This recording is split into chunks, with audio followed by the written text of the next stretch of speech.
Hello, everyone. I'm Professor Geek. Welcome back to the channel. There's a hot topic. Oh my gosh, man. I have not seen this level of how dare you since I released my videos on how Aquaman and Shazam are not proper representations of those characters either. Yeah, they weren't. It is ridiculous.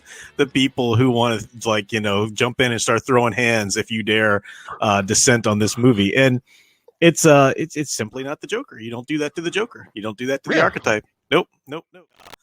The political argument about the movie is just nonsense, completely ridiculous. Yeah, I don't buy into any of that. My beef with the movie is nothing about they just did it was too violent. No. It's that it's not a proper presentation of that character, and the fact that they just admit how dishonest they were. They wanted to make a movie about this guy's descent into madness and whatever, and they just decided to slap the Joker label on it because that'll get them some money. That's dishonest, and it's unfaithful and unfair to the character that you're just slapping a picture of. It's just no, you don't do that. So, but somebody asked what my thoughts were on Elseworlds stories in general. Stories that were supposed to be not the true stories to the actual character, but sort of what if. So, Marvel's, their versions of this was what if, and DC always called them Elseworlds, which, what if Superman landed in Russia instead of, America or whatever, that kind of stuff. So the principle of Elseworlds, hypothetically, the idea is a cool one, right? Because then you can say, let's explore what may be the consequences, may or may not be the consequences, if this or that crucial part of this character's mythos isn't such a part of their mythos, just explore what that would mean. And if it's understood that it's an Elseworlds, it's not meant to reshape the character in any way. It's just an explanation. It's just over here under its own set title as an Elseworlds. That's fine. Now, some ideas have been really cool. Some ideas have been really awful. It's like, please don't ever tell a story like that again with this character, because that was just painful to read, because that's not what they're supposed to do. I get it that it was an Elseworlds. That's fine, but gross. Why would you don't want to do that? But whatever. It's an Elseworlds title, and that's fine. The problem is that Elseworlds titles do not always stay Elseworlds titles, and they do influence the main character's continuity. So sometimes they do that for good, right? I truly do think that Barbara Gordon being shot by the Joker and paralyzed and becoming Oracle, that's a wonderful, wonderful character development for her. Alan Moore never meant for that to become continuity. He was just doing his Killing Joke as kind of like a Elseworlds style kind of idea. He never meant for Barbara to actually be, paralyzed from then on. But Barbara Gordon's character is so strong and so resilient, and I don't know how it happened, but somebody just decided, let's see what she would do to come back from that. And having her come back as Oracle, inspiring, billions of people with disabilities, that you can still get out there and make a difference and everything. I mean, that was just a wonderful thing. And it was Didio's idiocy in the New 52 that's like, hey, let's give her back her legs because, he hates legacy crap or whatever. It's just, that was wonderful. And that came from a story that wasn't intended to be mainstream. And then, of course, we've got the horrible examples. And you just mentioned one now, the biggest one, really, of the Elseworlds tale that go on to influence the mainstream character in The Dark Knight Returns, Frank Miller. That's an Elseworlds story. It's not supposed to be continuity Batman. Frank Miller is not on board with mainstream iconic Batman. He wants him angry. He wants him dark and bitter and all this kind of stuff. And but that came out and it was so popular.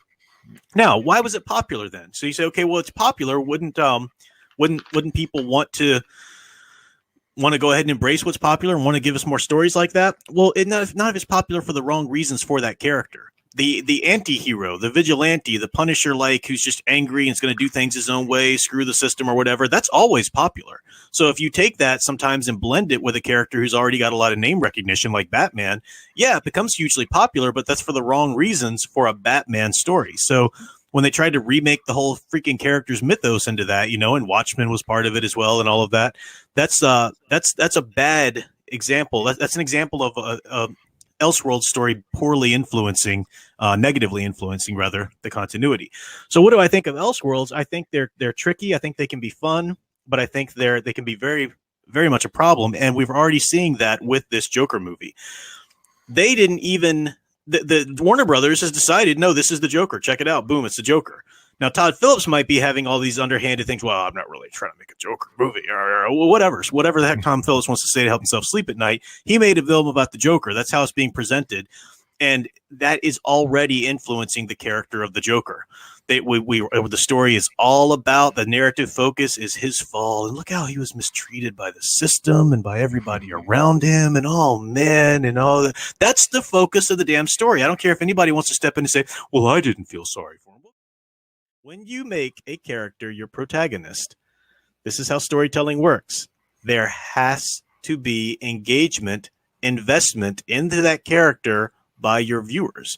The viewers cannot think this is a horrible person. They want nothing to do with this character if that character is going to be the protagonist. So yes, if a character is a successful protagonist, he is going to be sympathetic. That's how storytelling works.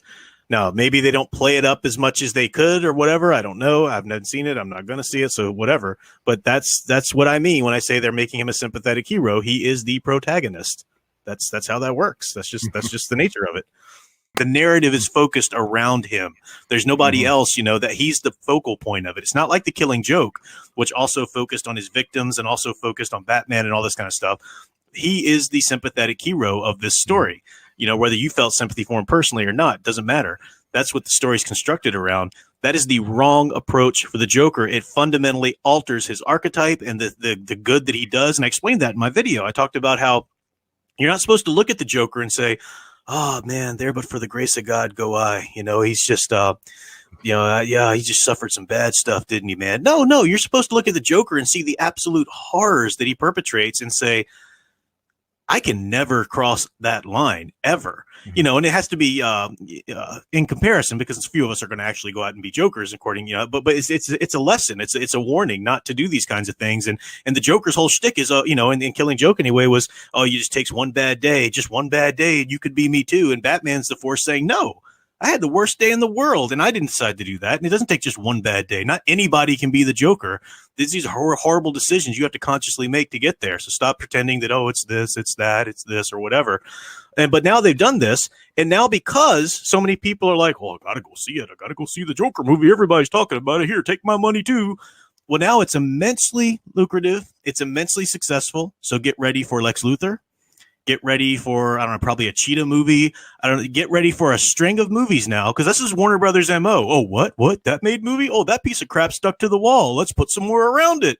They're already, I guarantee you, planning for more villain movies about sympathetic villains and their fall into villainy. It's going to be ridiculous.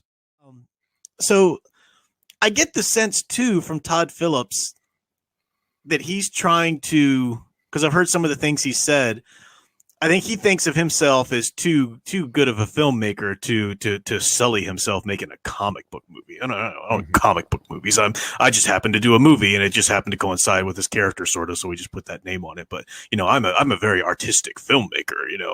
I'm somebody that Scorsese would be proud of, or somebody like that.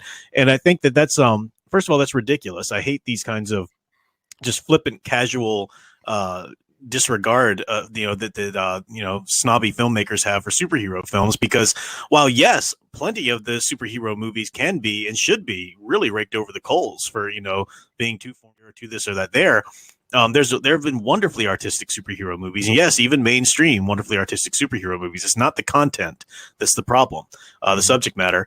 But I do think that this is going to end superhero movies. This is going to be the way it happens, because people are just going to, so recklessly support anything that comes out like this. And they're going to let things like this take on the Joker just be hugely successful. So now they're going to go support the other ones that come out for other villains or whatever. And we're going to get so freaking far away in the end from the superhero structure of the good that has to rise up and destroy the absolute evil, not the evil that just kind of thinks it's good, but it's really okay, and maybe we should just try to work to no, that's a bad guy and they need to be put down. That's not always killed necessarily, but you know what I mean. So we're going to get so far away from that core structure that quote unquote superhero films are not even going to be anything remotely like what we would think of today as a superhero movie. Yeah, people are going to start looking to the Joker now as a character for, when they feel downtrodden and when they feel like the system's raked them over the coals, they're going to start wearing Joker, suits and T-shirts and stuff like that. I mean, that's what the character's becoming with all of this.